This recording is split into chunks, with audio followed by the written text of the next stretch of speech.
Y luego de bastante tiempo, Kaiju número 8 por fin está de regreso, así que disfrútenlo pero no se me vayan a desmayar. En un cambio de escena vemos cuando Kafka y Mina eran unos niños todavía, los cuales corren por las calles mientras ocurre un fuerte terremoto. En las noticias se reporta que la catástrofe es una fortitud de 6.7, con origen en el norte del distrito Machira, por lo que aconsejan que los ciudadanos de las cercanías hagan todo lo posible por evacuar y salvarse. De pronto un rayo de energía impacta sobre un edificio y la explosión en que se genera crea caos entre las personas que se encuentran debajo, estando Kafka y Mina presentes en ese lugar. Él hace lo posible por protegerla, pero ve que se tropieza y que no para de temblar, por lo que le dice que todo estará bien, y al darse cuenta de que ella está en lágrimas, le hace la promesa de que todo saldrá bien. Esas palabras logran que Mina se tranquilice un poco, aceptando confiar en él. Segundos después, Kafka le señala que está llegando la división de defensa, y los anima para que se encarguen del Kaiju. De pronto una explosión ocurre en un edificio cercano, por lo que la onda de choque llena todo el lugar, y eso hace que Kafka pierda de vista a Mina. Una vez el polvo se disipa, lo primero que ve es a los soldados de la división apuntando a su dirección, y además de eso están los de la compañía de limpieza mirándolo con mala cara. Kafka dirige su mirada hacia arriba, para así ver a Mina apuntando su arma hacia él y llamándolo Kaiju número 8 de forma amenazante. Esto hace que él se fije en su mano, apenas dándose cuenta de que está transformado, y sin poder asimilar lo que ocurre, Mina da la señal para que abran fuego en su contra. Luego de que lo trataran como mártir de universidad y recibir una gran cantidad de disparos desde todas direcciones posibles, lo siguiente que ocurre es que un poderoso rayo de energía sale disparado desde su dirección a uno de los helicópteros. Es aquí cuando Kafka se convierte en un mega kaiju, y al cabo de unos segundos arrasa todo lo que rodea con una poderosa explosión. Justo después Kafka despierta de esa pesadilla, causando que tenga la respiración agitada por todo lo que acaba de experimentar. Rápidamente se alivia al comprender que solo era un sueño, aunque se termina cayendo de la cama al apoyar mal su mano. Ahora estamos en la base de Tachikawa, del tercer escuadrón de la división de defensa, cuyo sitio está bastante desolado y hecho pedazos. Mina camina por la zona mientras echa un vistazo y se posiciona justamente en el lugar donde fue protegida junto con sus hombres por Kafka. En ese momento se le acerca Soshiro para informarle que ya lo ha verificado, y es que hoy se cumplen 5 días desde el veredicto, pero aún no se decide el futuro de Kafka, y que según parece sigue en confinamiento. Cambiando de tema, Mina le pregunta si hoy los novatos se unen a otras unidades, a lo que este responde que sí, y que ya deben estar llegando. Estando con Reno y Haru, estos se detienen un momento para tomar un descanso, pues aprovechan que están llegando a la base que les corresponde más temprano de lo normal. Eso mínimo amerita un sueñito. Ya cuando toman asiento en el parque,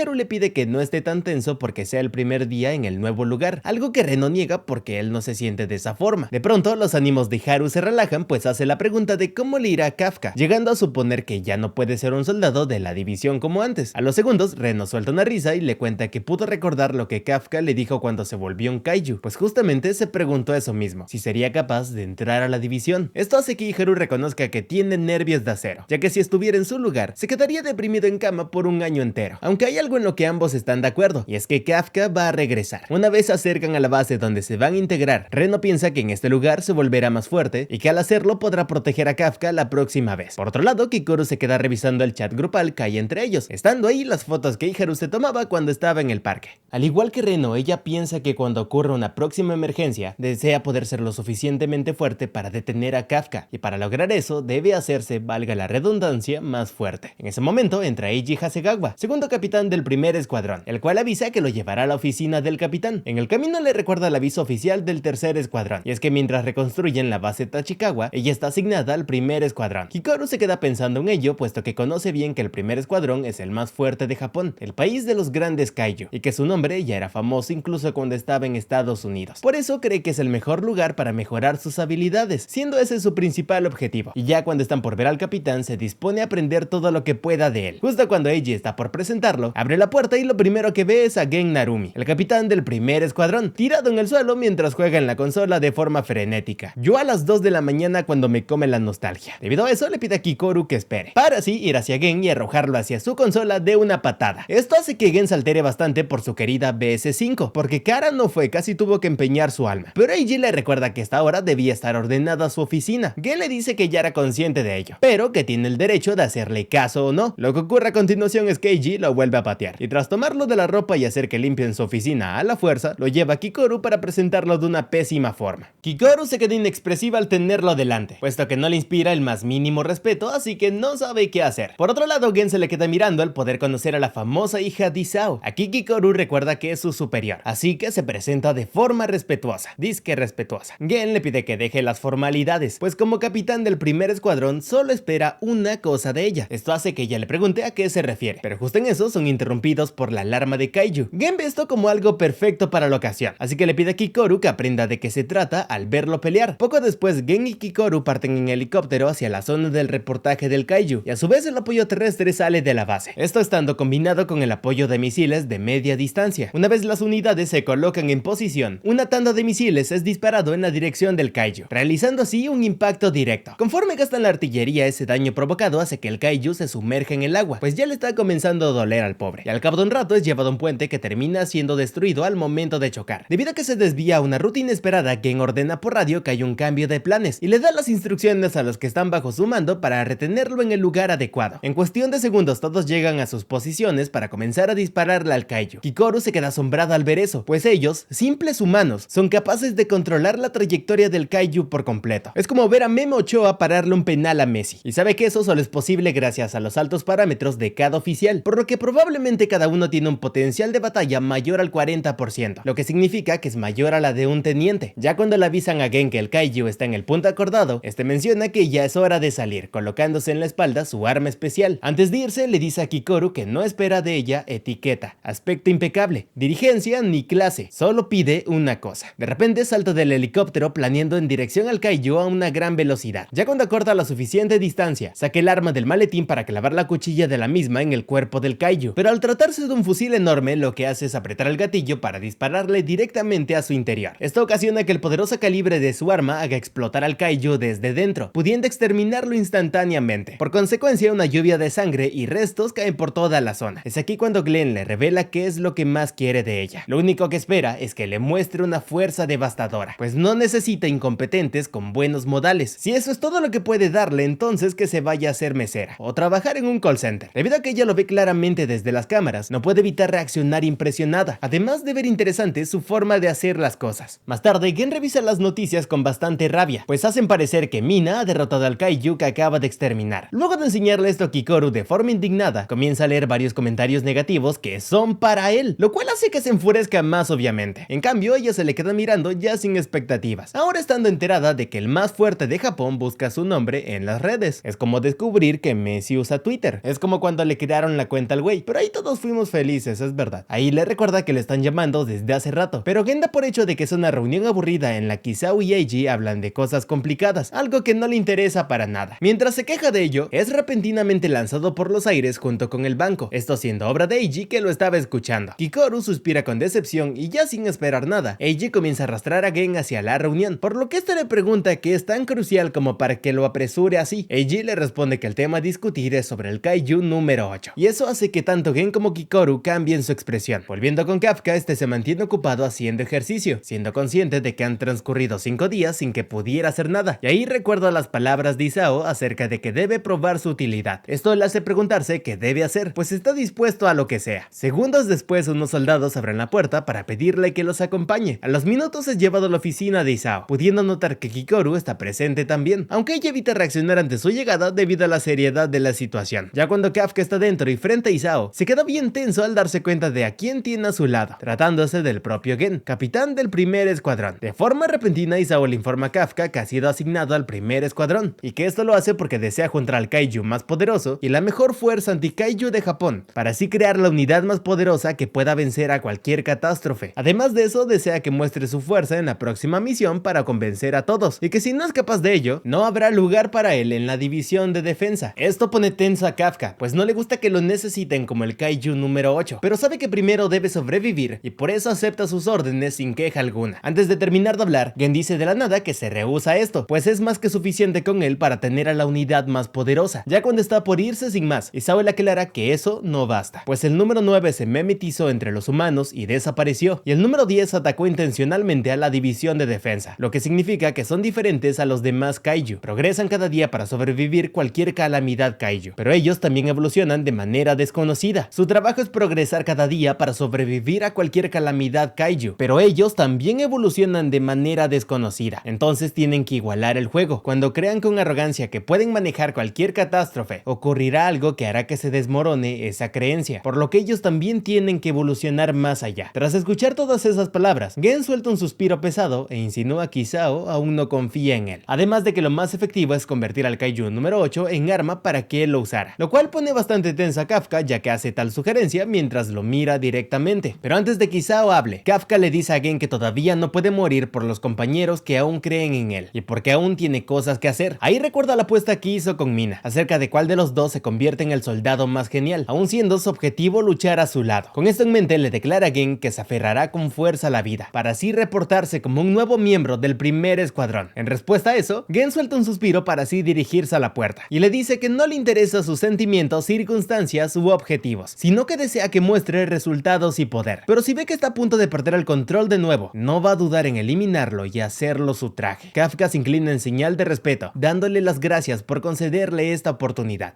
Al caer la tarde, Soshiro le informa a Mina que, incluyendo a Kafka, todos los novatos han llegado a sus nuevas bases. Ella menciona que no se van a quedar de brazos cruzados, dando a entender que quiere seguir esforzándose y contribuir a la división. Es por eso que le pide que la acompañe al querer entrenar juntos, algo que él acepta sin dudar y con buenos ánimos, estando motivado a querer hacerse más fuerte también. Aquí vamos como Kikoru hace el equipaje al estar en su casa, y cuando está por irse se queda mirando una foto en especial, siendo posiblemente una foto de su madre. Estando ahora con Isao, este se dirige a una planta inferior de una base de la división, notándose como la seguridad y la profundidad de dicha área es enorme, como si fuera clasificada. Una vez llegan a la sala es recibido por unos científicos, los cuales lo guían a ver algo en especial, pudiéndose notar que tienen algo metido en un tanque de agua. Al estar frente a eso, Isao lleva su mirada hacia arriba, mirando fijamente lo que sea que esté ahí, manteniendo como de costumbre su seriedad. En un cambio de escena nos muestran la tranquilidad de una ciudad, quizás cerca de la base de la primera división. De pronto ocurre un pequeño temblor, lo que hace que la gente comente que hay muchos últimamente, pero como ya están acostumbrados, apuestan que se calmará enseguida. En un momento a otro ocurre un derrumbe justamente en las calles cercanas a unos edificios, causando que estos se desplomen por completo. Esto genera un gran pánico entre las personas cercanas, pudiéndose ver que dicho terremoto de gran magnitud abarca también el metro y las calles circundantes. Todos comienzan a huir como pueden de la destrucción que se genera sin previo aviso, muchos sin tener la oportunidad de ponerse a salvo. Pero la cosa no acaba ahí, ya que dicho terremoto se intensifica aún más, generando múltiples explosiones que se generan cuando la tierra se hunde en las profundidades, y con ello todas las estructuras también. Tal catástrofe se sigue repitiendo en una amplia zona, la cual resulta ser el centro de la ciudad, y mientras se levanta una gran nube de polvo, se observa como del punto céntrico del derrumbe se forma una silueta oscura. Una vez formado ese gran agujero en el centro de la ciudad, algunas personas un poco desorientadas asoman para ver un poco mejor. Una mujer usa una aplicación en su teléfono que le permite detectar señales en esa oscuridad del fondo, pero aunque al inicio solo ve una entidad proveniente de ahí, en cuestión de segundos aparecen muchas más. Rápidamente un montón de kaijus residuales trepan el agujero para llegar a la superficie, por lo que las personas que se encuentran cerca no duden en huir en la dirección opuesta. Aquí se ve que son un gran número de kaijus residuales de gran tamaño, los cuales no tardan en dirigirse hacia cualquier persona que ven. Antes de eso vemos que Kikoru y Kafka terminan el entrenamiento matutino del primer escuadrón. Cuando Eiji se retira para dejarlos descansar, Kafka aprovecha para poder respirar con rapidez por la falta de aire. Esto porque dicha rutina resulta bastante dura para él. Y normal, a esta edad ya le está comenzando a doler la espalda. Kikoru se da cuenta de eso, pero sigue su camino sin decirle nada. Más al rato uno de los soldados ve en el periódico que los casos de generación de kaiju van en aumento crítico, y se quedan mirando a Kafka, el cual se ejercita al correr sin parar. Mientras lo hace recuerda las palabras que le dijo Isao acerca de que debe probar su utilidad para que pueda seguir con vida. Ahora estando con Kikoru, ella se dirige directamente a la oficina de Gen, pues como no dispone de mucho tiempo para poder ser de ayuda a Kafka, quiere que le dé un entrenamiento especial. Nada más abrir la puerta se encuentra al propio Gen postrado en el suelo, algo que la toma desprevenida. Tras unos segundos de silencio, Gen alza la mirada y le pide que le preste dinero, lo que cambia la expresión de ella a una de disgusto y asco. Este le comenta que es un misterio, pues el sueldo que le llegó la semana pasada no está en su cuenta. Kikoru solo le pregunta qué son esas cajas de Yamason que tiene detrás suyo, y que debe estar loco para pedirle algo así a una subordinada. Ante esto, él aclara que solo le importa su fortuna y vuelve a suplicar. Pero cuando ella está por exigirle que le entrene, se escucha la alarma de emergencia y Eiji llega entonces para avisarles que tienen una misión. Una vez equipan los trajes, Gen llega al vehículo donde serán transportados, mostrando su disgusto por el ataque, ya que ocurre justo en medio de una negociación crítica. Mientras van en camino, los kaijus residuales siguen causando un caos total en las calles. Los ciudadanos siguen las instrucciones para la evacuación inmediata, pero al ser algo tan repentino, camino. Algunos sufren el problema de que los refugios están saturados, lo que los obliga a buscar otros refugios que estén más lejos. Es aquí cuando vemos a unos niños que se esconden como pueden. La pequeña estando herida mientras su hermano vigila a los alrededores. Al notar que está aterrada, este le dice que no debe preocuparse, ya que el primer escuadrón vendrá a salvarlos y que Gen acabará con ellos de un golpe. Pero cuando estaba por seguir hablando, se da cuenta de que un kaiju hormiga los está mirando, siendo su primera reacción colocarse delante de su hermana para protegerla como puede. Lo que hace la hormiga es quitar el auto que tiene a su lado de un poderoso golpe, demostrando que no tienen ningún tipo de oportunidad de sobrevivir. Por fortuna, el que aparece al momento es justamente Gen, y este acaba con el kaiju con extrema facilidad. El niño se alegra de que sea él y exclama su nombre, pero Gen le dice que como castigo por llamarlo sin usar su rango, debe regresar a casa y publicar 10 veces desde el celular de su mamá que él es genial. Este acepta sin dudarlo y luego los soldados se los llevan del lugar a un sitio seguro. Seguido de eso, Gen se comunica con sus oficiales Kinashi y Miyake, pues quiere saber cuál es la situación. Kinashi le informa que han confirmado a 4 kaijus en el área y que pronto los van a aniquilar, mientras que Miyake confirma que ya han terminado el exterminio por su lado. Gen ordena dar la prioridad a los civiles y que según la situación deben eliminar los blancos ahí mismo o llevarlos a otro lugar. Luego de eso le ordena a Kikoru y a Kafka que deben acceder al lugar designado para exterminar a todos los kaijus y que en cuanto evacúen a los civiles deben eliminar a todos sin contenerse.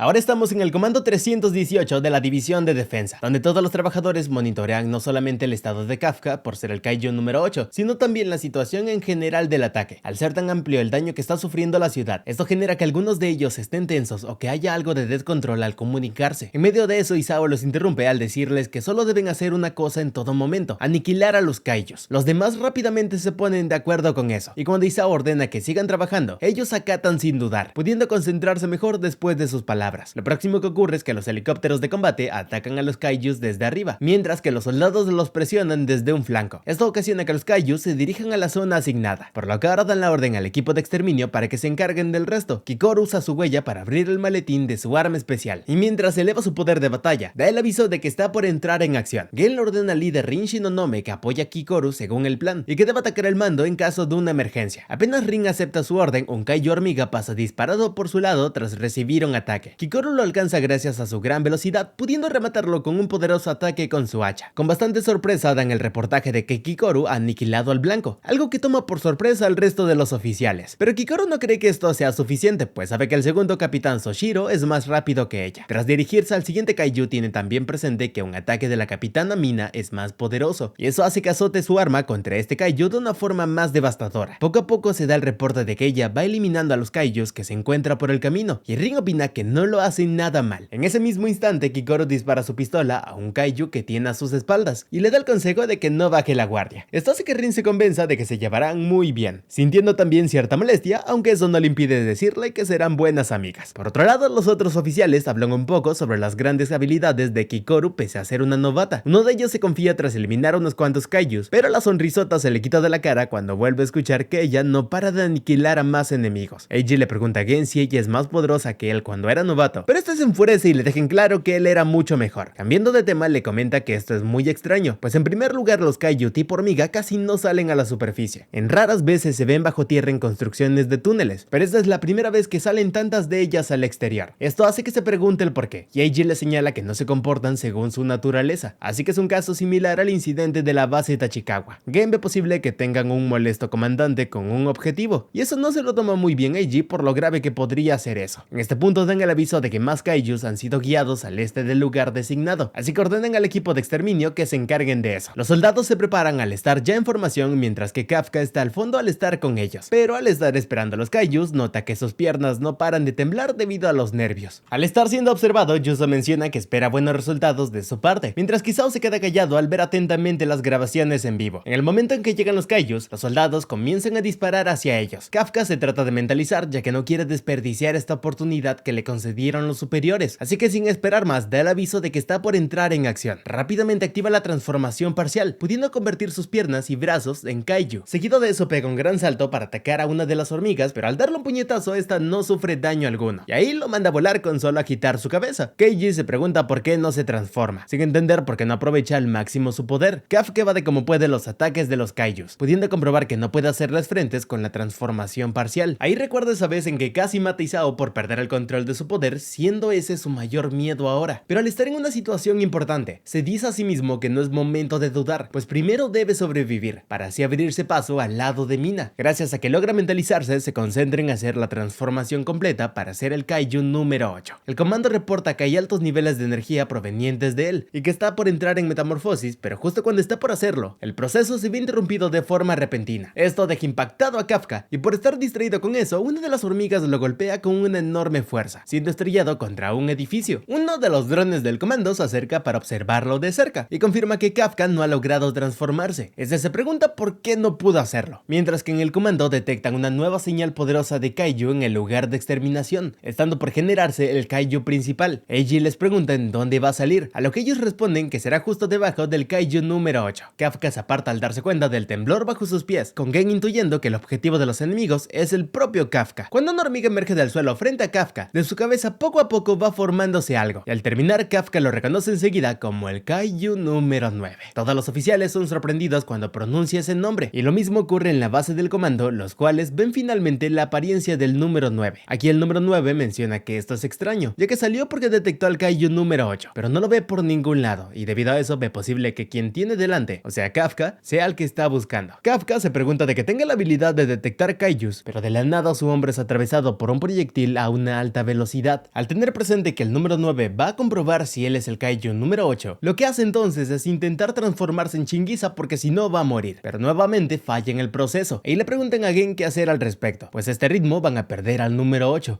Les avisa que irá en persona, pero en el camino es sorprendido por otra hormiga, la cual muestra la misma señal que el número 9. Al tenerlo delante, Gen se pregunta si se dividió o se multiplicó, o eran dos números 9 desde un inicio. Para empeorar las cosas, poco a poco los cuerpos de los Kaijus derrotados se van regenerando, volviendo a la vida como si nada. El escuadrón comprueba que es lo mismo que reportó el tercer escuadrón, algo que no es nada bueno, pues también tienen presentes que el poder de dichos enemigos ahora es mayor. El comando recibe la información que reporta toda la unidad, y notan que la zona en la que los Kaijus han sido revividos es demasiado grande, mucho más amplia que la del informe del tercer escuadrón. Gen piensa que con solamente su aparición, el rumbo del combate se ha invertido, pudiendo aprender de lo que es capaz el número 9. Los soldados notan que Kafka está en problemas, así que no duden en acercarse para mostrarle apoyo, pero apenas atacan al número 9, los va derribando uno por uno con sus ataques a distancias invisibles, y cuando comprueba que ya tiene todo bajo su control, le avisa a Kafka que está por eliminarlo para quedarse con su enorme poder de Kaiju, cargando sin más su siguiente disparo invisible. Kafka evade como puede el primer proyectil, pero el segundo le roza la pierna en un instante, causándole un daño considerable, y por si no fuera suficiente, una de las hormigas lo golpea de forma repentina, haciendo que se estrelle fuertemente contra un poste. Una vez más, Kafka se dice a sí mismo que debe derrotarlo aquí y ahora, pero su transformación vuelve a fallar, aún sin entender el por qué ocurre eso, estando desesperado aparte al ser incapaz de hacer algo frente a esta batalla. Aquí Keiji le dice a Isao que no actúe, pues suponía que planea movilizarse si el número 8 pierde el control. Aunque alaba su determinación, el uso de armas de Kaiju numerados acorta su vida, y su uso frecuente puede poner su vida en riesgo, algo que ya hizo cuando se enfrentó al Kaiju número 8 hace poco. Isao le responde que eso ya lo sabe, además de que aún no comprende esto que está pasando. Para ya no perder el tiempo, el número 9 muta su cuerpo para ampliarlo y tener preparado una enorme cantidad de ataques invisibles, algo que deja a Kafka paralizado, pues ya valió. Justo cuando está despidiéndose de él, de repente es cortado por la mitad en un instante. Kikoru aterriza en el suelo tras darle ese ataque, y mientras se va regenerando poco a poco, el número 9 le pregunta quién es ella. Ante esto, Kikoru le responde que no tiene que recordarla, pues a fin de cuentas esta es la única vez que la verá. Luego poco a poco comienza a elevar su poder de batalla, estando preparada para hacerle frente, con Kafka detrás suyo con las heridas aún en su cuerpo. Como si estuvieran conectados, el número 9 que está con Gen repite las mismas palabras que el otro, llegando a decir que acabará con esto rápido para poder seguir con la aniquilación del número 8. Gen le trata de decir que el número 8 es un soldado, mientras que él es un capitán, pero es interrumpido por una lluvia de balas invisibles que el número 9 le dispara. Habiendo esquivado todo eso, ahora Gen lo critica por haberlo interrumpido. En cambio, el número 9 le pregunta si acaso cree que es más poderoso que el número 8, y se lo dijo con un tono incrédulo que hizo enojar a Gen, por lo que ya sin perder el tiempo se lanza encima suyo para darle de lleno con su lanza, ejerciendo una poderosa presión en su contra, algo que de verdad toma por sorpresa al número 9. Cuando pasa esto, el comando del reporta de que el capitán Gen ha iniciado el combate con el número 9. Isao observa lo que ocurre y tiene presente que esto es una prueba que la siguiente generación debe superar, limitándose a no hacer nada al ser consciente de su propia situación con el arma enumerada. Kafka le explica a Kikoru que ya ha intentado transformarse varias veces, pero siempre falla en hacerlo. Esto hace que ella se pregunte si el número 9 está interfiriendo con eso, pero apenas se fijan que está por atacar, los dos se apartan para evitar al gran número de proyectiles que van hacia ellos. Tras eso, ella le dice a Kafka que le infligirá mucho daño para detenerlo, pues si el número 9 está interfiriendo con su transformación, debería dejar de hacerlo mientras se regenera. Y aunque odie admitirlo, necesita su ayuda para derrotarlo. Apenas Kafka acepta ese plan, los dos corren directamente hacia el número 9 para enfrentarlo. Este los llama tramposos por rodearlo desde distintos flancos, pero para resolver ese problema, lo que hace es crear otro doble suyo para poder centrarse en los dos a la vez. Gracias a eso, Kafka sufre varios impactos de esos poderosos disparos, mientras que Kikoru trata de resistir al bloquear sus proyectiles. A pesar de eso, se va dando cuenta que el número 9 es impredecible, y cuando está por contraatacar, el de la nada pasa a estar a su espalda con su gran velocidad, pudiendo de ese modo herirla de un costado. Pero cuando cree que ya hay una menos a la que enfrentar, Kikoru de la nada atraviesa su defensa desde el aire con su hacha, logrando dejarlo expuesto del todo. Aquí ella piensa que está harta de perder a gente sin poder hacer nada, y que esta vez lo va a rescatar. De pronto vamos a su pasado, cuando apenas era una niña, donde en ese entonces, ella y sus compañeros veían emocionados las noticias donde su madre salía victoriosa de una batalla contra un poderoso kaiju. Aquí se explica que ella está equipada con el arma 4, una de las más poderosas de la división, y recorre el campo de batalla como una valquiria, siendo su nombre Hikari Shinomiya. Los compañeros de Kikoru se muestran emocionados de que ella sea su madre, y en respuesta a eso, ella reacciona igual al sentirse orgullosa. Esta noche, Kikoru recibe a Hikari, quien apenas llega de su trabajo, y en respuesta a esa alegría, ella la recibe de la misma forma. Kikoru le hace saber que la vieron en la tele, pero de pronto nota que su brazo tiene vendas. Hikari le dice que el kaiju de hoy era algo más poderoso, pero que no se preocupe ya que está bien. Tras escucharla, Kikoru le dice con más seriedad que se unirá a la división de defensa para salvarla, algo que la toma por sorpresa, así como también a Isao. Pero a pesar de eso, Hikari sonríe y le indica que cuando esté en peligro, estará ahí para salvarla. Después de eso, la familia crea momentos muy preciosos con el paso del tiempo, pero lamentablemente un día ocurre algo triste, es que Hikari fallece en combate. Resulta que los múltiples ataques del kaiju número 6 causaron graves daños, y entre ellos estaba la pérdida de la capitana Hikari Shinomiya. Según los medios, el daño habría sido mayor si no hubiera sacrificado su vida con esa devoción. Y en el funeral, Kikoru se dice a sí misma que es una mentirosa, pues dijo que la salvaría, y por eso mismo le pide disculpas a su madre. En ese momento voltea a ver a su padre, pero se queda callada cuando nota que este muestra una mirada filosa, para nada triste ni feliz. A partir de aquí, Kikoru se sigue disculpando con su mamá al no ser capaz de salvarla, pero a cambio de eso, ha decidido volverse más fuerte. Con esa convicción, ya en la actualidad, Kikoru se las arregla para cortarle un brazo al número 9. Esto mientras mantiene en su mente la idea de salvarlos a todos y no dejar morir a ningún compañero. Todo para evitar lo que le pasó a su madre. De repente el cuerpo de hormiga del número 9 comienza a expandirse, lo que dificulta la estabilidad de Kikoru al estar encima suyo. Al ver que está en problemas, Kafka corre hacia ellos para darle una fuerte patada al número 9, lo que le permite a Kikoru posicionarse de nuevo e ignora el hecho de que se ha roto la pierna con ese golpe. Y debido a que el número 9 se distrae al verlo, Kikoru aprovecha ese descuido para atraparlo con su hacha, usando de inmediato la sexta técnica de hacha militar, golpe de Daruma.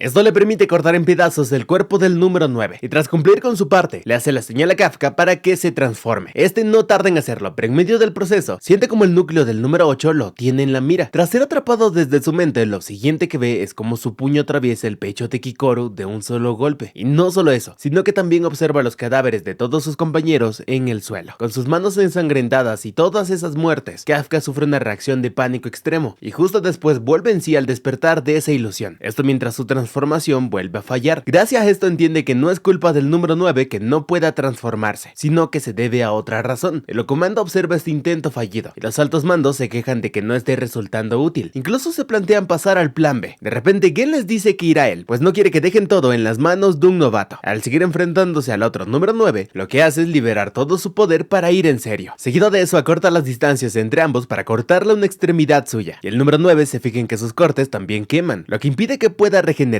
Pero cuando está por alejarse para atacar a larga distancia, de la nada un agujero se crea en una parte de su cuerpo, esto siendo obra del arma especial que posee Gen. A partir de ahí este comienza a evadir sus proyectiles a la vez que le dispara, y a pesar de que está bien equilibrado, el número 9 comienza a evadirlo mientras se acerca a gran velocidad, y apenas se pone a su espalda le hace saber que ya aprendió su patrón, para así dispararle un proyectil de alta potencia. Gen evade eso al retroceder, pero el número 9 anticipa ese movimiento al rodear todo el área con explosivos, los cuales detona al ya tenerlo rodeado. ¿Qué Keiji menciona que el número 9 evoluciona en medio del combate, algo que Isao también pudo observar. Este luego comenta que además de eso, su apariencia difiere al del informe del tercer escuadrón, pues aprende y sigue cambiando al relacionarse con las personas, lo que lo hace un kaiju parecido a un virus. Keiji señala que es una característica que otros kaijus no tenían, lo que lo convierte en una gran amenaza. De repente Gen les dice por el comunicador que aunque eso es aterrador, no hay ningún problema, pues él es una amenaza superior, demostrando de ese modo que está ileso a pesar de la explosión. Esto deja confundido al número 9, mientras que Gen menciona que ahora que el traje se ha calentado, ya es hora de cazar, exponiendo la verdadera naturaleza de sus ojos. El número 9 al ver eso lo relaciona con los ojos de un kaiju, y de un momento a otro todo su pecho es abierto por el disparo tan repentino de Gen. Esto el número 9 no lo entiende, pues se suponía que ya sabía evadir sus ataques. Isao explica esta característica única de los ojos de Gen Narumi, la cual se llama Retina 0001. Es otro equipo exclusivo que él posee, tratándose del arma numerada más vieja de Japón, hecha de la retina del kaiju número 1. Aquí se observa como Gen puede visualizar al número 9 teniendo una clara imagen de sus órganos y corrientes eléctricas que circulan por su cuerpo. A partir de ese instante comienza a esquivar los ataques del número 9 con bastante precisión, y lo mismo ocurre con sus disparos, logrando acertar en la mayoría de los casos. Ya que esto ocurre de forma tan repentina, el número 9 sigue tratando de procesar este cambio en su forma de moverse, y al analizarlo descarta la idea de que haya aumentado la velocidad, sino que ataca el lugar al que se está desplazando. Según sigue contando Isao, el kaiju número 1 podía ver el futuro, pues al visualizar las señales del cerebro cuando se mueven los seres vivos, puede saber hacia dónde se moverán antes de que lo hagan, y según los registros, era un kaiju terrible que lanzaba ataques imposibles de esquivar.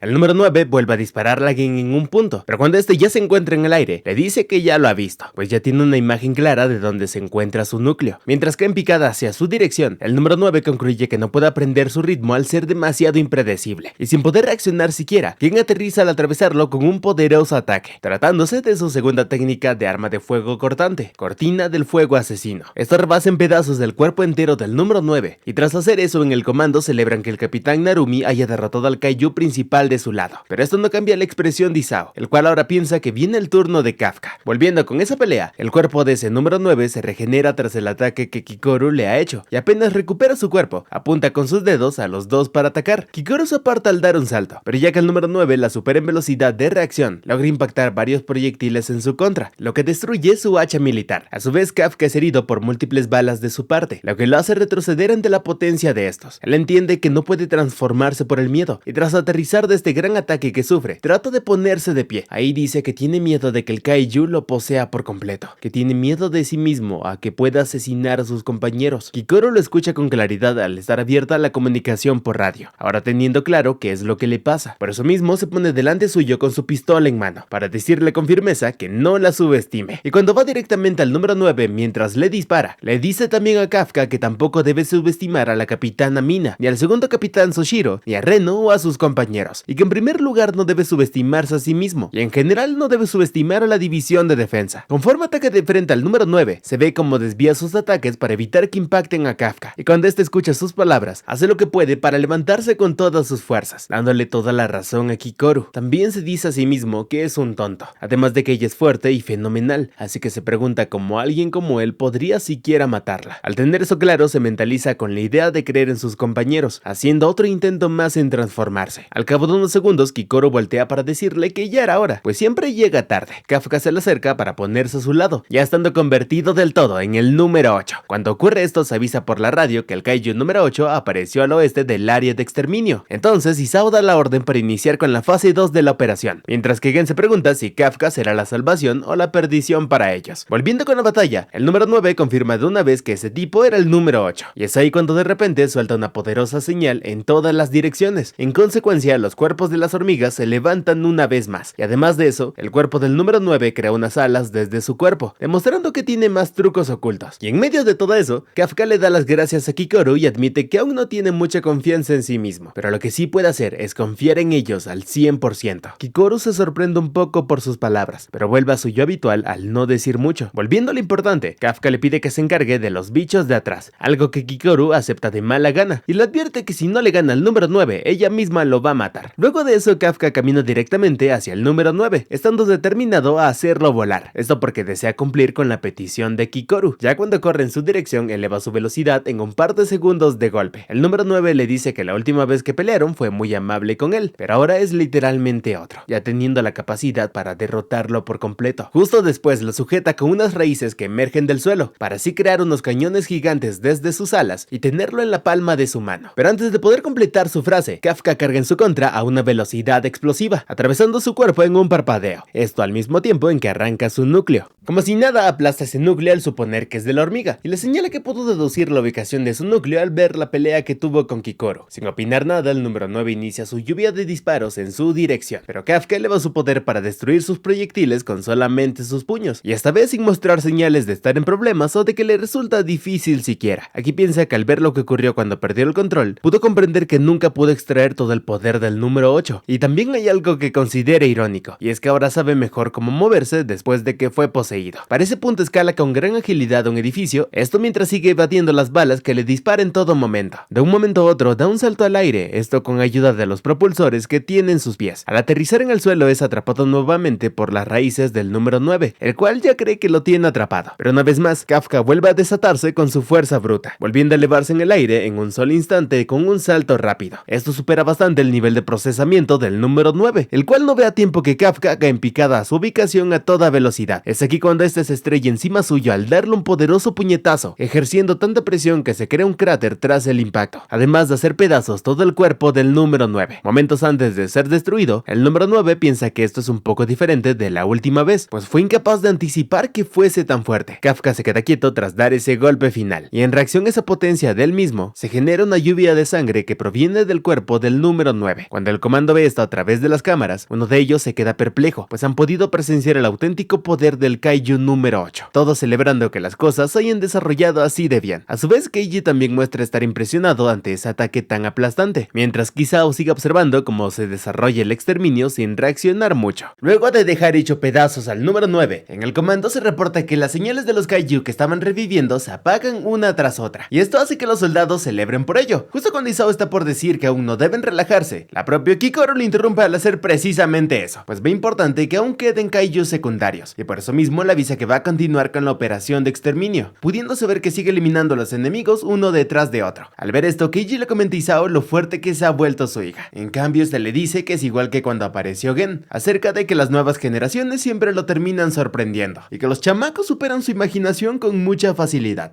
Estando ahora con Eiji, este observa algo que le ha llamado la atención, y es que a pesar de que dos kaijus enumerados aparecieron al mismo tiempo, cruzaron la línea de defensa solo en 2 puntos, y son daños tan pequeños que le resulta increíble. Por eso mismo reconoce la capacidad del escuadrón más poderoso que vislumbra Isao. Poco después reportan que la aniquilación de Shinagawa ha terminado, y por eso mismo Kafka deja de mantener su transformación de kaiju, para así chocar puños con Kikoru. Segundos después, Isao se dirige especialmente a Gen, a Kafka y a ella, y les dice que lo hicieron muy bien. Esas simples palabras de felicitación hacen que Kikoru se quede perpleja, y cuando Kafka le hace una señal de apoyo, ella resiste las lágrimas del orgullo que siente al momento, puesto que ha sido reconocida por su padre. Ya después, Isao les indica que deben continuar priorizando el rescate de los civiles, y por eso deben asegurar la zona, algo que Kafka y Kikoru aceptan sin dudar. Por otro lado, Gen piensa bien sobre la situación, pues siente que algo no encaja. Según las palabras que dijo el número 9, este desea eliminar al Kaiju número 8 y quedarse con su enorme poder de Kaiju. Aunque entiende la parte de eliminarlo, la segunda parte lo tiene desconcertado, por lo que se pregunta cuál es su objetivo, llegando a plantearse si era realmente acabar con el número 8. Es ahí cuando los tres escuchan la señal de alarma, y en el comando se confunden por esta señal de Kaiju que aparece de la nada, por lo que se ocupan enseguida de investigar los detalles. De repente el cuerpo sin vida del número 9 que está con Kafka y Kikoru les habla. Lo que hace es decirle al número 8 que es una lástima que no haya podido eliminarlo él, pero le van a tener que dejar cumplir su otro objetivo, donde planea llevarse un enorme poder de Kaiju. Segundos después su cuerpo se derrite por completo, y mientras Kafka trata de pensar bien en lo que acaba de decirle, y al deducir la verdad le hace saber a Gen que este no era el Kaiju principal. Aquí vemos que uno de los científicos que se encuentra en el comando pasa a transformarse de forma inesperada en el Kaiju número 9, y al estar frente a Isao le dice que ya ha encontrado al espécimen compatible y al Kaiju número 2. Al tener claro que los de antes eran un señuelo, tanto Kafka como Gen corren a toda prisa hacia el comando, y lo mismo hace Kikoru al estar completamente preocupada por su padre. Mientras que el número 9 termina de alcanzar su verdadera forma, Isao le pide a los demás que evacúen de inmediato. En ese momento el número 9 le intenta disparar al científico a cargo de Isao, pero este se interpone a tiempo para bloquear al proyectil con su maletín del arma numerada. Al tener presente que su objetivo es el Kaiju número 2, o sea su arma, se mantiene firme en evitar que logre eso. Lo siguiente que hace es avisarle a Keiji y a Yuzo que los deja a cargo de la evacuación y el control. Yuzo se niega al querer apoyarlo, pero Keiji le hace entender que solamente lo estarían estorbando, siendo consciente de que el enemigo está en un nivel demasiado alto. Sin perder el tiempo, Isao se equipa el arma numerada estando listo para combatir. El número 9 menciona que no pensaba que Veta y Gamma, o sea los dañuelos, caerían tan pronto, pues se suponía que eran tan fuertes como él antes de mudar de piel. Sin prestar atención a ello, Isao reconoce haber creído que estaba un paso por delante, pero ahora ve que la evolución del enemigo ha superado su imaginación. Sin más intercambio de palabras, el número 9 lleva su puño hacia él con una enorme fuerza, algo que Isao corresponde al golpearlo de igual modo. La onda de choque, como pueden observar, provoca que lo que hay alrededor sea expulsado del centro, limpiando la zona con facilidad.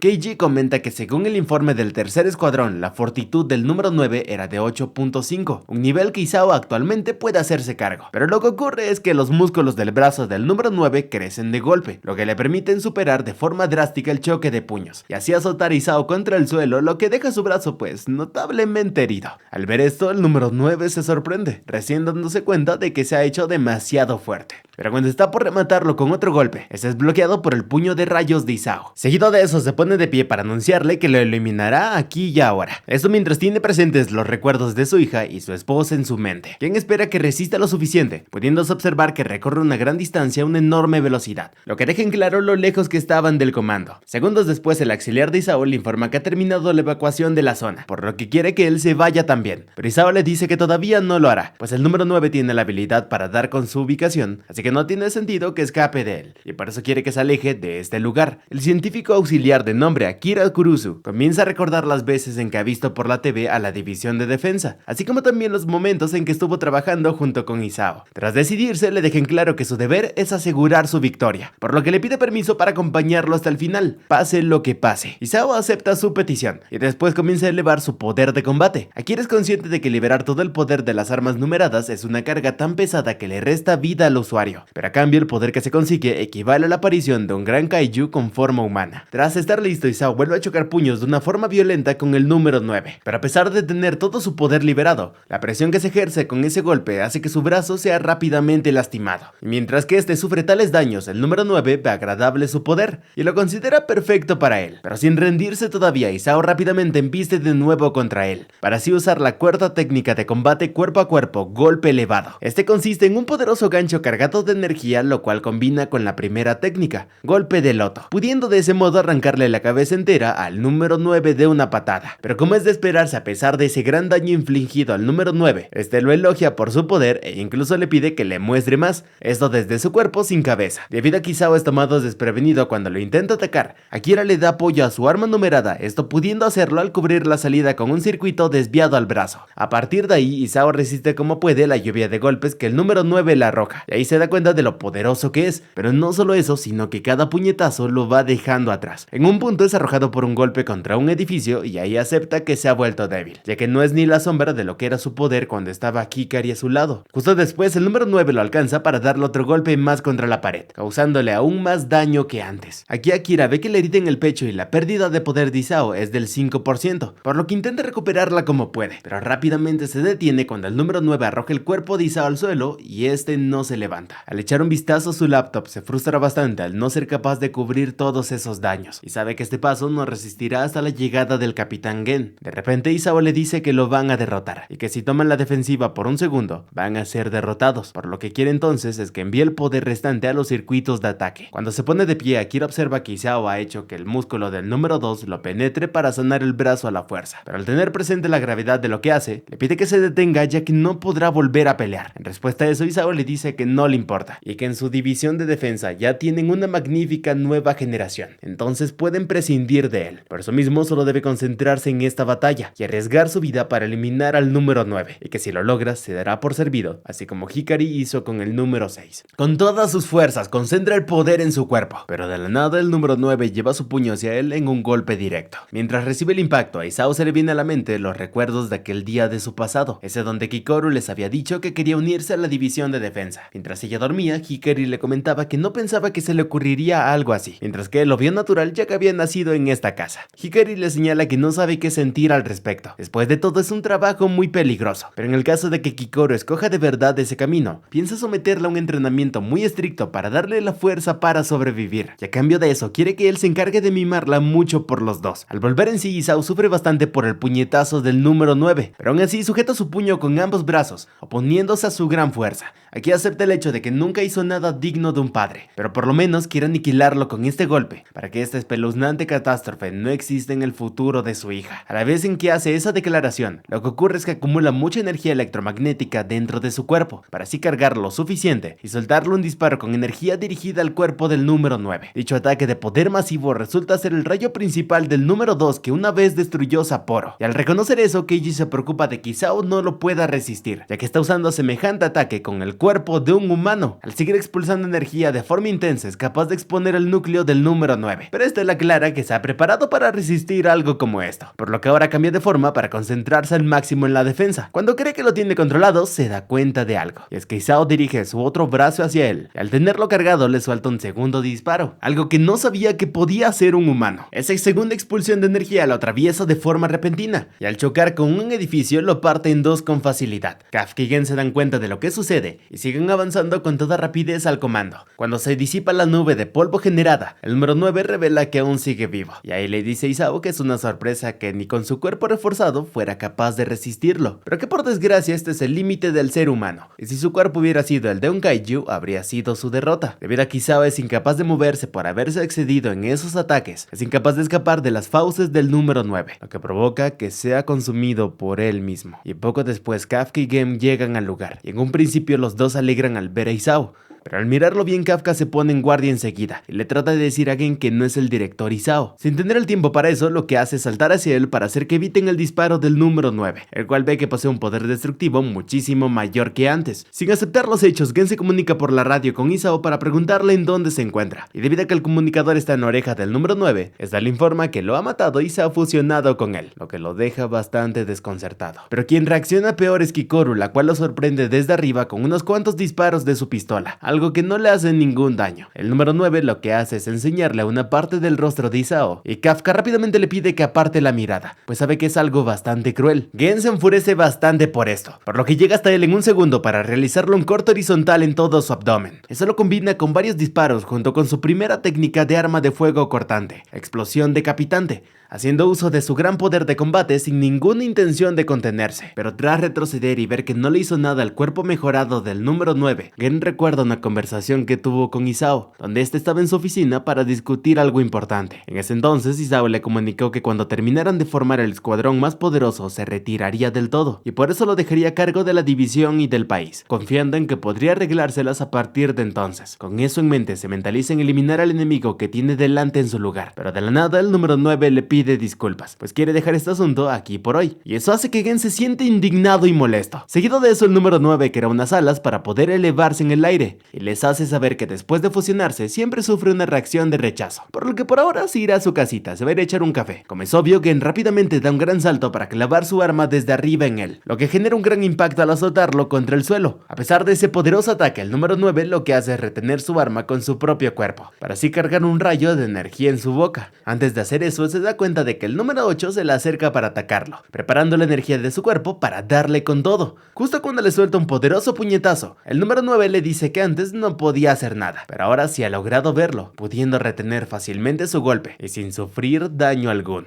Kikoru tiene presente que tiene delante al ser que ha matado a su padre, sin embargo no puede hacer algo al respecto y eso le hace sentirse impotente, pudiendo ver el rostro de Isao en él. Por otro lado, Kafka y Gen siguen tratando de lidiar con el número 9, pero tienen dificultades ante su absurdo poder. Kafka incluso se sorprende bastante de que pueda hacerles frente aunque está luchando junto con el capitán. Cuando bloquea un puñetazo del número 9, la potencia del mismo daña su brazo al ser demasiado para soportar, llegando a hacerlo retroceder como si nada. Una vez más el número 9 extiende sus alas para despedirse de nuevo, pero de repente uno de sus brazos se desprende de su cuerpo. Al ver esto como una oportunidad, Gen carga su poder de combate y le hace una señal a Kafka. Sin perder el tiempo, clava su arma directamente en el costado del número 9, y al tenerla dentro de su cuerpo, jala el gatillo para combinarlo con un disparo de alta potencia. El número 9 tiene problemas debido al rechazo que sufre por este cuerpo nuevo, y al estar distraído no es capaz de reaccionar al puño que Kafka le arroja desde el otro lado, lo que deja parte de su cuerpo vulnerable. Justo ahí le dice al número 9 que no dejará que se escape, lo cual es porque esta situación es totalmente inaceptable, haciendo tal declaración al tener en mente todos los sucesos dolorosos que él ha creado. Tras dejarse llevar por el enojo, crea un propulsor de energía en la zona de su brazo, lo que le permite darle un golpe bastante poderoso que lo hace retroceder a una buena distancia. Apenas se recupera del impacto, el número 9 nota que el número 8 está impidiendo su poder de regeneración, y a esto se le suma la reacción del rechazo que no para de acelerarse. Por esto mismo confirma lo que tanto daba por hecho, y es que sería él a quien se enfrentaría al final. En ese momento Kafka vuelve a cargar en su contra para lanzarle otro puñetazo cargado de poder, y esto provoca que el brazo del número 9 se desprenda de su cuerpo. Al ver esto, tanto Kafka como Gen van hacia él para darle el golpe final, pues dan por hecho de que solo falta un poco más para derrotarlo. Por otro lado, el número 9 es consciente de que ni siquiera los dos son capaces de detenerlo, para así después realizar un mecanismo de defensa con su cuerpo entero. De forma repentina se convierte en una bomba de gran magnitud que abarca toda la zona en donde se encuentran, algo en lo que Kikoro y Akira quedan envueltos en menor medida al estar más lejos. Poco después vemos que el número 9 se encuentra en el aire y la zona inferior de su cuerpo se desprende de él al caer al suelo, siendo esas las consecuencias de la contramedida que ha usado para detenerlos. Aquí menciona que ha llegado al límite y que por poco pierde el cuerpo que acaba de adquirir. Al voltear su mirada observa que tanto el número 8 como Gen resistieron el impacto de la explosión, y los dos le advierten que no se detendrán hasta derrotarlo. En reacción a eso, el número 9 les dice que debió haber hecho eso desde el inicio, y segundos después divide su cabeza en dos para cargar dos rayos de energía en distintas direcciones, uno hacia Kira y otro hacia Kikoru. Sin perder el tiempo, Kafka y Gen corren a cada uno para protegerlos, mientras que el número 9 opina que los humanos son seres bastante extraños. Seguido de eso cambia su rostro al Disao y se despide del número 8, además de avisarle que la próxima vez que decida actuar de nuevo será el inicio de la era de los Kaiju. Para ese punto, Kafka y Gen bloquean los ataques que ha disparado y esto le permite al número 9 escapar por completo al irse volando. Segundos después, Kafka se quita los escombros de encima, volteando a ver que ya no queda ningún rastro del número 9. Ahí recuerda las palabras que dijo antes de irse y maldice de que haya dicho algo así con el rostro del comandante Isao. Tras deshacer su transformación, termina cayendo de rodillas por la frustración, soltando un fuerte grito de enojo. Esto mientras Kikoru permanece inconsciente detrás de él. Más tarde se hace pública la noticia de que el director de la división de defensa, Isao Shinomiya, ha muerto en combate. Ahora vemos como toda la división se presenta en su funeral y se realiza la ceremonia correspondiente para despedir su partida, reconociéndose así el gran valor que tuvo para el país. Gen recuerda un momento de su pasado donde presenció el gran poder que Isao poseía, donde apenas era un soldado. Además de eso, aún tiene presente la responsabilidad que este les dejó, acerca de que dejaría la división y el país en sus manos. Mientras tanto, Kafka observa que al final Kikoru no se ha presentado en el funeral. Poco después, Gen visita la oficina donde solía estar Isao, pues Kikoru está en su asiento sin nada de ánimos. Apenas ella se da cuenta de su presencia, le dice que no pudo hacer nada por su padre y que es demasiado lenta, por eso mismo no pudo salvarlo. Gen intenta aclararle las cosas, pero Kikoru entre lágrimas se pone de pie y con determinación le pide que quiere ser todavía más fuerte. Está segura de que su padre todavía sigue atrapado dentro del número 9 y por eso mismo le guardará luto cuando ellos lo hayan matado y que así jamás regrese. Tras calmarse, le pide disculpas por su comportamiento y acepta el castigo por haber faltado al funeral. Ahí es interrumpida por Gen, el cual le informa que la hará la más fuerte después de él. Esto hasta la próxima vez que enfrenten a ese maldito Kaiju. Y para eso le enseñará a golpes lo que Isao le enseñó igualmente a golpes a él. Por lo que quiere que se esfuerce y mejore, pues solo así la perdonará por faltar a la ceremonia. Esas palabras siguen provocando que Kikoru se desborde en sus emociones, pero al entender bien sus intenciones, no duda en responderle que sí, estando más que decidida a aprender. Esa conversación la escucha Kafka al estar en el pasillo, el cual centra su atención en la marca que tiene en su mano, la cual es un rastro de Kaiju. Sin decir nada al respecto, se limita a ocultarla al colocarse un guante, y después declara con determinación que va a derrotar al número 9, algo que asegura como una promesa. Ahora estamos con Akira, el cual guía a Keiji a la zona del laboratorio donde Isao frecuentaba, esto con tal de enseñarle algo bastante confidencial. Aquí le explica que lo llevaban investigando en secreto por órdenes de Isao, y les dijo que si algo le pasaba se lo tendrían que mostrar a él y le pidieran órdenes. Ante esto, Keiji se queja en su cabeza de que Isao siempre le deja lo más complicado y se larga, pero lo piensa de broma nomás. Al pensarlo bien, le ordena a Akira que continúen con su desarrollo y que deben iniciar los preparativos para su funeral. En un nuevo día, Kikoru se enfrenta a la teniente Rin al estar entrenando, y al intercambiar varios golpes cuerpo a cuerpo, nota enseguida como ella la anda sacando de ritmo, siendo superada con facilidad por sus habilidades. Gracias a esto entiende que Rin controla bien sus distancias, y que esa es la razón por la cual va al campo de batalla con un arma tan pesada. Gen le dice que esto está muy aburrido, y le pregunta que cuándo va a llegar al nivel en el que puede enfrentar enfrentarse de verdad a él. Esto molesta bastante a Kikoro como a cualquiera, pero este también le indica que todos los tenientes del primer escuadrón tienen el potencial de obtener el nivel de un capitán en el futuro si solo se esfuerzan. Por eso mismo le propone que lo supere en menos de un mes, cuyo tiempo es lo que le tomará terminar el videojuego que tiene en su mano. Por último le aclara que eso no lo logrará a tiempo, a no ser que en serio posea más potencial del que se requiere. Tras verse bastante cool en eso, lo siguiente que ocurre es que Eiji lo saca de la silla de una buena patada, pues quiere que se deje de huevón y comienza a trabajar. Sin prestar atención a eso, Kikoro le pide a Rin que le conceda otro duelo, y al notar su mirada ella entiende que realmente quiere superarlos en menos de un mes, y cuando alguien atrás intenta rebasarla, hace que se motive aún más, por lo que le agrada su actitud. Es aquí cuando Eiji se acerca a Gen y le pregunta si ya ha decidido si dejará al Kaiju número 8 en la división o no. Antes de responder le comunican por radio a Gen y a él que tienen un reporte del Kaiju número 8. Volviendo con Kafka, este visita a su antiguo departamento, algo que le agrada al sentirse bienvenido, abriendo la ventana para poder apreciar las vistas y el aire fresco. Para este punto el científico se reúne con Gen y Eiji, a quienes les informa que la transformación de Kaiju de Kafka está progresando, pues hay una parte de su cuerpo que no vuelve a ser humana, y es difícil de decir porque es un caso sin precedentes, pero temen que si sigue transformándose algún día quizás ya no sea capaz de volver a ser humano. Ellos le preguntan si Kafka sabe esto, y él les confirma que sí, y que ahora mismo este tiene permiso de salir para organizar sus posesiones, esto mientras está bajo una estricta vigilancia, como es obvio. Eso se debe a que podría regresar a una vida normal dependiendo del resultado, y tal información deja a Gen pensando sin opinar nada de momento. Cuando Kafka sigue organizando sus cosas, observa algo que llama su atención, y a los minutos al pedirle a sus guardias que quiere ir a otro lugar. Estos se relajan al entender sus intenciones y lo terminan siguiendo en otro auto, pues Kafka prefiere ir en su moto. Al llegar a un semáforo nota a un niño dentro del auto que tiene a su lado, y él logra hacerlo reír al poner una cara de imbécil, algo que después de todo lo que ha pasado le resulta agradable de ver. En un cambio de escena vemos a los obreros de limpieza Kaiju, los cuales tienen dificultades para lidiar con las extremidades y partes de los Kaiju hormiga del último combate. Los novatos le avisan a Toku, el viejo compañero de Kafka, que tales partes son muy ineficientes con las sierras térmicas, y al no tener de otra, este les indica que deben cortar las articulaciones para triturarlas después. Además de eso, opina que al estar rodeado de tantos cuerpos, son ellos los que parecen las hormigas aquí. En ese momento llega Kafka para saludarlos, y ellos se alegran bastante de verlo. Kafka le explica a Toku que fue a la oficina y le dijeron que estaban aquí, por lo que vino enseguida. Y cuando este le pregunta para qué ha venido, Kafka le responde que se ha acordado que tenía cosas prestadas de ellos, así que ha venido a devolvérselas. Toku se extraña por esto al no verlo como algo necesario, pues con todo lo que se tardó prácticamente todo eso ya es de él, pero se distrae cuando Kafka centra su atención en los hombres trabajando, dando por hecho de que siente nostalgia por estar aquí. De repente Kafka se acerca a una de las herramientas al ser un nuevo modelo, y no duda en probarla con uno de los cadáveres Kaiju. Ahí le indica que las zonas delicadas son complicadas, como cerca de las arterias, pero como si nada Kafka corta precisamente esas zonas y con mucha facilidad, lo que los deja impresionados a todos. A diferencia de ellos, Toku entre risas menciona que eso es digno de un veterano de 10 años, mientras que otro de los chicos le reclama a Kafka por su renuncia, ya que no paran de enviarlo a él a las tripas, prácticamente ya no tiene nariz. Además de eso menciona que todo sería mejor si volviera, pero al darse cuenta de lo que pueden traer esas palabras, Toku hace que se calle al dispararle con la pistola de agua. Gracias a eso, Kafka evita verse afectado y se centra en trabajar como puede, y esto lo observan sus guardias, los cuales no entienden qué es lo que está haciendo. Ya cuando Kafka se despide para irse, el chico de antes le pregunta qué ocurrirá en el futuro, pues han matado a Izawa, el héroe invencible, cuando él era un niño. Y cuando le da pena por Kafka, cree que deberían huir lo antes posible, y le recuerda a Toku que tiene la boda de su hija. Pues después él hace que se calle con enojo para así dejarle en claro que no van a huir, pues si hacen algo como eso no quedaría nadie para recoger el cuerpo luego de que la división derrota al número 9. Tras irse enojado, el chico admite que a veces dice cosas geniales, esto a pesar de ser un borracho y a pesar de ser un apostador que aún le debe 50,000, y como eso lo escucha Toku, le pide que se calle de una vez. En el camino, Toku piensa con mucha fe que en la división de defensa de Japón no se quedará con los brazos cruzados, y espera que Kafka le dé la razón en eso. En esa tarde, Kafka anda mirando la marca que tiene en su muñeca, estando bien decidido a derrotar al número 9, pues no desea volver a ver a sus compañeros lastimados. De repente, Gen se siente en ese mismo lugar donde él se encuentra, y le da la noticia de que no pueden mantenerlo en la división. Como era de esperarse, esto toma bastante por sorpresa a Kafka, ya que choca por completo con esas ganas que tenía por seguir luchando, y le arruina esa intención de poder ayudar a sus compañeros. Gen supone que conoce los motivos del por qué se ha tomado esta decisión, pues se trata de que es muy posible que no vuelva a ser humano si se sigue transformando, algo que no puede permitir que pase. Luego de eso se acerca para sujetarle de la ropa, y le dice que teniendo todo eso en cuenta, quiere que los ayude, y que no le importa si se vuelve un kaiju por completo, pues si ocurre solo tiene que matarlo. También le dejan claro que lo que más desea es matar a ese kaiju por cualquier medio posible, y sabe que él piensa igual, ya que solo los que estaban allí entienden esta frustración. Por eso mismo se niega a creer que se ha rendido a estas alturas, así que espera escuchar qué tiene que decir al respecto.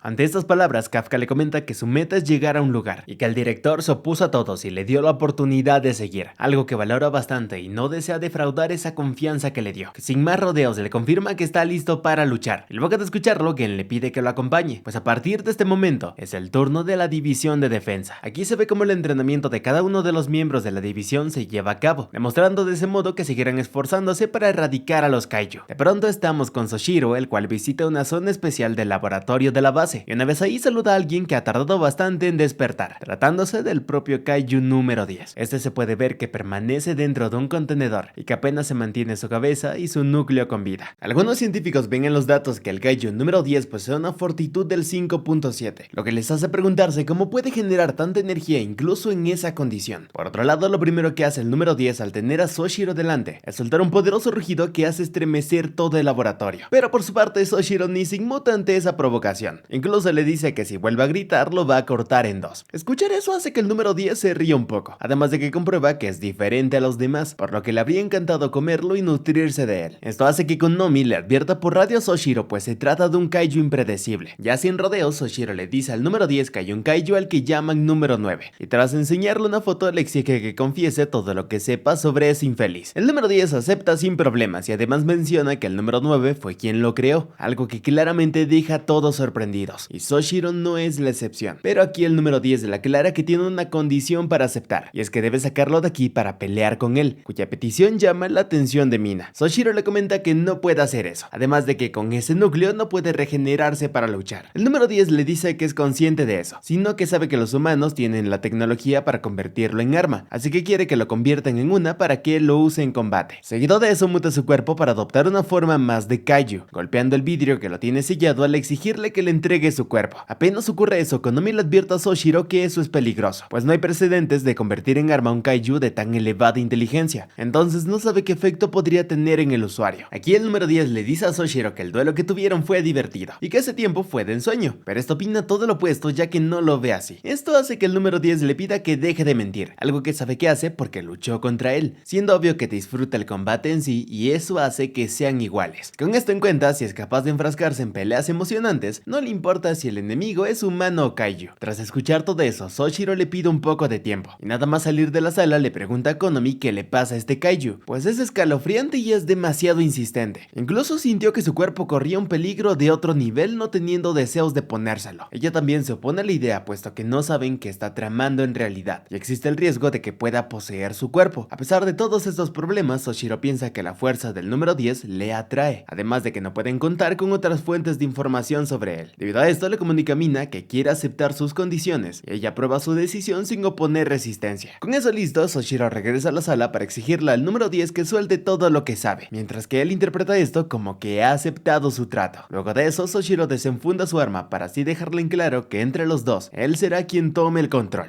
Más tarde, Kikoro y Kafka se entran por Eiji de que el segundo capitán Soshiro está ahí, en la base del primer escuadrón, pues ha venido a una reunión de contramedidas para el número 9. Al escuchar eso, Kafka recuerda que no pudo en ningún momento disculparse con él por ocultar su identidad. Eiji les pregunta en dónde se encuentra Gen, y Kikoro le responde que hace un momento se llevó a los tenientes a algún lado, algo que le da mala espina a Eiji, ya que los dos no entienden a qué se refiere. Él les cuenta que el primer y tercer escuadrón tienen jurisdicción en Tokio, además de que siempre los comparan, tienen problemas de territorio y han chocado en múltiples ocasiones, lo que significa que se llevan como perros y gatos. Esto es justamente lo que ocurre, pues ahora Gen y sus soldados están frente al escuadrón que comanda Soshiro, y este le pregunta quién le dio permiso para poner un pie en su territorio. De forma tranquila, Soshiro le dice que es un honor que el capitán en persona venga a recibirlos, y que no debe preocuparse pues recibió permiso de superiores suyos del cuartel general. Pero Gen le informa que no puede entrar tanta gente con ojitos o con cabello honguito a la base, y justamente él cumple con esas categorías. Apenas escucha eso, Soshiro le pregunta si aún le guarda rencor por sacar mejor puntuación en el ejército contra kaijus pequeños. Recordarle eso resulta un golpe duro para el orgullo de Gen, lo que lo hace retroceder, y esto despierta el enojo de sus hombres, los cuales inician una discusión con el bando de Soshiro. Gen los apoya para que sigan así, y aunque reconoce que Soshiro tiene el récord de los kaiju pequeños, presume tener el título de todos los demás. Ante eso, Soshiro le pregunta si no era Mina quien poseía el récord del de tiro a distancia, lo que resulta otro golpe duro para Gen. Incluso sus hombres le reclaman por decir una mentira tan obvia, causando que se enoje más. Justo cuando Gen está por explotar explotar de rabia por lo mal que le cae, es callado por un golpe de Eiji, y apenas este hace presencia, todos los soldados se organizan para recibirlo con respeto. Dejando ya el caos de lado, Eiji le indica a Soshiro que ya están listos para la reunión de comandantes, por lo que va a guiarlo. Keiji, el director de la división de defensa, observa cómo todos los comandantes del este toman asiento. Entre los que ya se conocen también están presentes Yura Izaragi, capitana del segundo escuadrón, y Yugo Ogata, capitán del cuarto escuadrón. Antes de dar inicio a la reunión, Jura critica a Gen por bostezar en un momento así, pero él solo le dice que puede hacerlo cuando le apetezca. Mina le dice a Jura que se olvide de corregirlo, ya que Gen siempre ha sido así, y que es un hombre que solo sirve para derrotar kaijus, algo que claramente lo hace enojar. En medio de eso, Yugo les pide que se tranquilicen, pero Yura le reclama que está tomando, pues la botella se ve a su lado, y apenas este percata de que confundió el agua, no duda en ponerla fuera de la cámara. Es aquí cuando Keiji hace que se detengan y le permite a Soshiro exponer el tema principal por el cual se ha hecho esta convocatoria. Él les indica a todos que han conseguido nueva información sobre el Kaiju número 9. La crisis de dicho enemigo no es algo que un solo escuadrón pueda resolver, y la fuente es el número 10 en cautiverio, el cual les dijo algo sorprendente, y es que fue criado por el número 9. Esto toma desprevenido a los presentes, pues se trata de un Kaiju que creó un monstruo de una fortitud 9.0. Soshiro le sigue contando que el número 9 es la primera especie en la historia con voluntad propia, y es probable que tenga la habilidad de crear individuos de gran poder. Además de eso, el número 10 les dijo algo más, que es apenas un prototipo y que espera poder luchar contra los espécimes perfectos que el número 9 cree después de él. Soshiro menciona que la capacidad actual de la división de defensa de Japón es lidiar con 5 kaijus numerados al mismo tiempo, pero si se incluyen kaijus especiales con fortitud mayor a 9.5, la cantidad como debe de ser va a disminuir. Si el número 9 estuviera planeando crear un número mayor de kaijus de ese nivel, y si no cooperan dejando a un lado la separación de escuadrones, este país se irá a la este país quedará destruido. Tal revelación hace que todos comiencen a murmurar sobre el tema, y Yugo se niega a creerlo así de repente, por lo que pregunta si no es posible que el número 10 esté mintiendo. Soshiro confirma que existe esa posibilidad, pero tras revelar unos datos que han obtenido, les hace ver que en los últimos años se ha incrementado el número de kaijus y nuevas especies. Además de eso, el promedio actual de fortitud 2.6 se duplicó a 4.8, lo que concuerda con esta información. Y como bien saben, se desconoce mucho sobre el mecanismo de generación. Según el último estudio, la gran energía y distorsión que generan las fallas operan partículas de la superficie y flora y fauna cercanos para generar kaiju, siendo esta la teoría más plausible. Ahora cree que el número 9 puede interferir en esto a voluntad para crear kaijus, pero como cambia de lugar y cara con regularidad, se desconoce su paradero. Al buscar una fuente de energía enorme para producir varios kaijus especiales, los lleva a algún lugar donde hacen contactos las placas de Filipinas y Eurasia, por lo que se esconde en un dominio fuera del alcance de la humanidad. Yugo no ve bien que el rango de búsqueda sea demasiado amplio, ya que tomaría varios años poder dar con su paradero. En ese momento, Mina agrega un dato también preocupante, y es que según el número 10, el número 9 puede acceder a la memoria de los que absorbe, y ya que la última vez absorbió a Isao Shinomiya, es posible que conozca el poder de la división. Luego de esto, Soshiro les indica que deben aprovechar los meses que tengan mientras que el número 9 esté inactivo, y para hacerlo, lo crucial es crear una fuerza que supere sus expectativas. Esto lo harán con individuos fuera de sus cálculos que ahora no sean una fuerza principal, inmaduros e incompletos con el gran potencial de crecer en muy poco tiempo. Eso incluye la preparación de alguien compatible con el arma del número 6, la durmiente más poderosa, el arma que dicen es la más poderosa y peligrosa, que tiene de título el antiguo rey de los kaiju. Yura les pregunta si encontraron a un candidato, y ellos le indican que hace poco la muestra de un novato dio signos de compatibilidad con la número 6. Este chico no viene de una universidad militar y su calificación de ingreso es normal, y otros escuadrones deben desconocerlo, pero su nombre es Reno Ichikawa. Aquí se ve como él anda combatiendo junto con Iharu, al cual advierte que se agache para descargar su munición de hielo contra el kaiju principal, pudiendo derrotarlo al poseer una gran fuerza de batalla. Más tarde, Yugo reflexiona sobre este candidato compatible con el traje del número 6. Después de todo, este caso se lo han asignado a él. Justo cuando está por tomar un poco de alcohol, su segunda capitana, Toko Kirimori, se lo quita de las manos y le recuerda que está de servicio. Dejando las aburridas de lado, Yugo comienza a recordar lo que fue de este poderoso kaiju. El número 6, además de una fortitud de 9.6, apareció con varios kaijus principales bajo su mando. Era tan imponente que se ganó el título del rey de los kaiju. Una brigada liderada por la capitana Hikari lo interceptó en Odawara, y el primer escuadrón se unió después como refuerzo. Lo eliminaron luego de varios sacrificios, tratándose de un símbolo de la desesperación, el cual se grabó en la memoria colectiva y ahora piensa en obligar a un adolescente a que use una cosa así. Poco después, Ren entra a su oficina al ser llamado y le informa que es el candidato para el arma número 6, y debido a que este desconoce sobre las armas numeradas, le explica que son armas poderosas con el nivel de disponer de un kaiju especial a solas. Sin embargo, embargo cargan mucho al usuario y lo obligan a participar en más batallas, por lo que la mayoría pierde la vida antes de retirarse, y la más poderosa y peligrosa es la número 6. Por eso mismo opina que debería retirarse de esto, siendo consciente de lo impropio que es decir eso al ser un oficial que defiende su país. Más adelante Reno piensa detenidamente sobre esto, donde se plantea quién salvará a Kafka cuando no pueda seguir adelante, teniendo bien presente que su sueño es seguir en la división de defensa. Esto hace que acepte realizar la prueba, y una vez está en la sala especial, Yugo le trata de advertir que con solo colocarse los brazos puede sufrir graves consecuencias. Antes de que termine siquiera de hablar, Reno le pide que comience demostrando una mirada más que decidida. Sin querer ponerse en contra de su postura, Yugo da la señal para que se active la número 6. De un momento a otro, Reno siente una poderosa presión apoderarse de su cuerpo, notando que aunque solo tiene equipados los brazos, están absorbiendo toda su energía vital. A pesar de eso, se mantiene firme al decirse a sí mismo que no se dejará vencer, mientras que Yugo no tarda nada en pedirle a Tokio que traiga una camilla. En cuestión de segundos, el poder devastador del número 6 sigue aplastándolo desde dentro. Llega un punto en el que Reno siente que tiene delante a la mismísima Kaiju número 6. El poder destructivo de dicho ser recorre todo su cuerpo en cuestión de segundos, y ya cuando queda inconsciente comprende que Kafka pelea siempre contra algo como esto, pudiendo conocer un poco mejor su dolor. Poco después termina despertando, pudiendo escuchar que Iharu no para de decir su nombre al verlo recobrar la conciencia, además de que se siente aliviado de que haya abierto los ojos. Luego de eso le aclara que está en la enfermería, por lo que Reno entiende que ha fracasado la compatibilidad con el número 6, algo que no lo hace muy feliz. Justo después le habla Yugo al estar también presente, el cual le pregunta si se dio cuenta un poco de lo terrible que es usar un arma de kaiju numerado. También señala que eso que sintió es la carga de equiparse una parte, por lo que puede imaginarse lo que pasará al equiparse todo el cuerpo. Teniendo todo eso en cuenta, le repite el consejo que le dio antes, y es que tome la decisión de retirarse, siendo esa la opción más lógica. Al escuchar eso, Iharu muestra estar de acuerdo y le transmite su preocupación a Reno, pero antes de dejarlo hablar siquiera, Reno le vuelve a decir a Yugo que va a hacerlo de todos modos, demostrando esa fuerza de voluntad en su mirada. Yugo nota que no duda siquiera, algo que considera riesgoso, ya que si sale a combatir con la número 6 de seguro muy pronto perderá la vida, algo que realmente no quisiera que ocurra. Sin embargo, no parece que sean los que siguen consejos, y al no tener de otra le informa a Reno que tendrá un periodo de prueba de un mes nada más. Mientras tanto, debe asistir a misiones. Lo que harán es probarlo para ver si es el indicado de llevar la número 6 en el campo de batalla o no, lo que significa que debe convencerlo con sus resultados. Y hasta acá el capítulo 6. Si les gustó, suscríbanse al canal, comenten parte 7 para saber que la quieren, y también pueden ver estos otros videos que aparecen a continuación.